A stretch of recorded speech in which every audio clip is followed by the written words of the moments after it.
Today I'm going to attempt putting in a new water pump in the Mini, and I took the grill off and I've drained the radiator in a pail. And the way I did that was this little clip.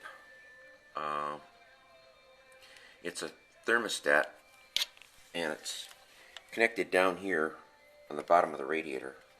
Get back up so you can see the radiator. The radiator's right behind here, right behind there.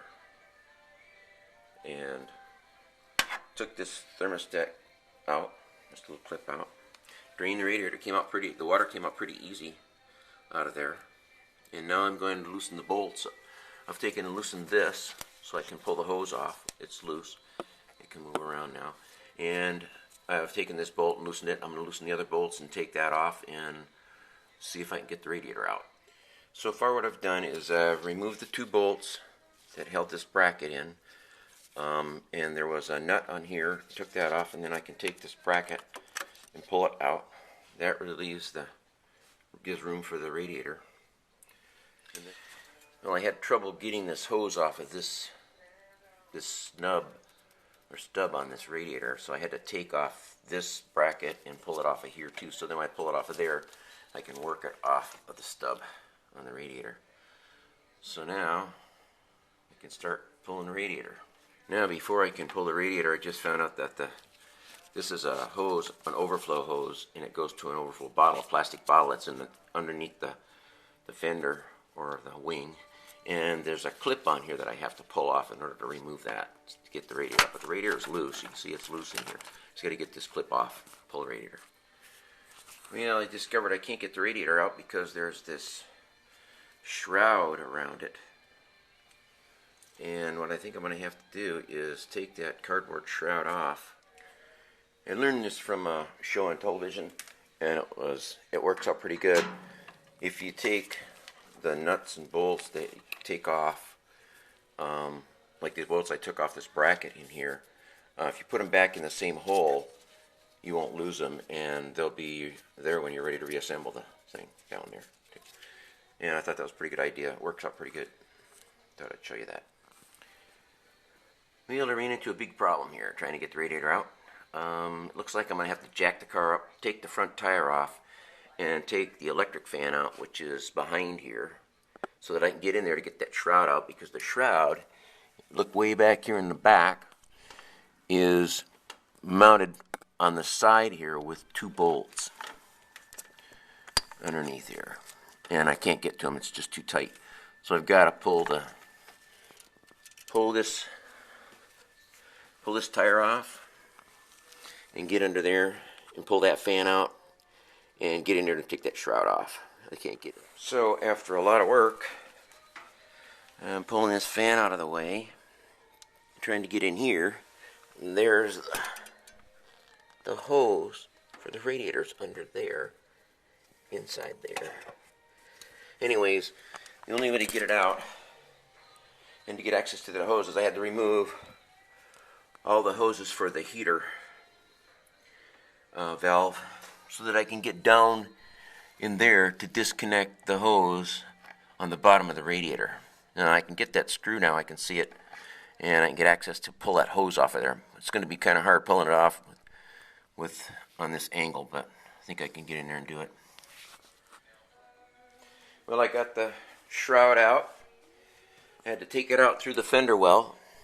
I got the hose unclamped off the bottom down there, which was really a fun job. I had to get a long 3-foot screwdriver to get down there. That one right there. It's a nice long screwdriver. It goes all the way down, reaches down to get the screw. I got the shroud out, and the shroud is laying here. It's broke, but it's still all in one. It's one piece. It's not a bunch of pieces. It loops around, goes around and connects here, like this. Connects like that. And a couple of updates here. You can't get the belts off the pulleys until you take the alternator off, because the alternator is so tight in here that in order to get that bolt out down there, I have to take the cap off the plug or pull the plug, but then I don't want junk going down into this handle on your head. Pulling this out. You take the cap off the plug and take some long nose pliers and pull the bolt out past the plug. That's the only way it'll go past the plug. It's just barely hitting the plug right now. And then that'll come out and I'll get that out, but I got to lift up the alternator to get it out. So I had to do that to that one, and I had to do that to this one. This plug, this bolt that came out of here, had to take this cap off so that the bolt would go past the spark plug. Well, that worked good. The alternator just came right out, and I just set it on the floor here. So that bolt didn't have to come off on the bottom down there. There's only 2 bolts holding the alternator on, and that's the one's up on top up here. That down there is holding that right there is holding the air conditioning pump, which I have to loosen up and drop in order to get that belt off. So I'm working on that now. So I discovered that you don't really have to take the air conditioning out or anything. There's a pulley down here, this little pulley that I pulled off. It's attached to a bracket inside. Anyways, that pulley is attached to this bracket. Hard to do this video at the same time. And there's a bolt right here that it's attached to. That bolt right there.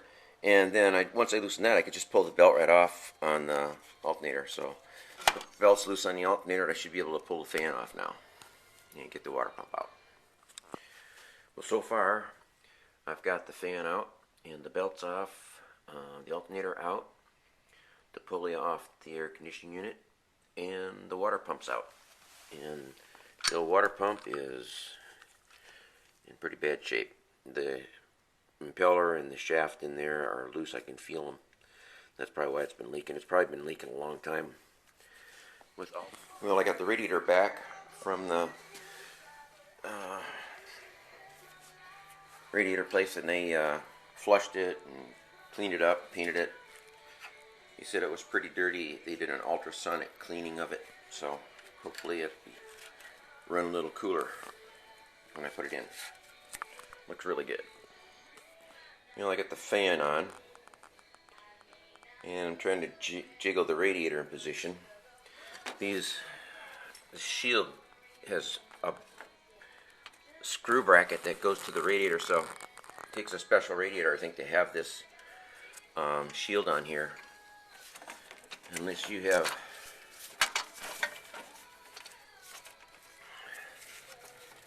screws on your radiator right there. So I've taken and put the radiator back in. I got the 2 bolts that were way down here in the back on the shroud in. That was really, really hard to do. I don't know if you can see it.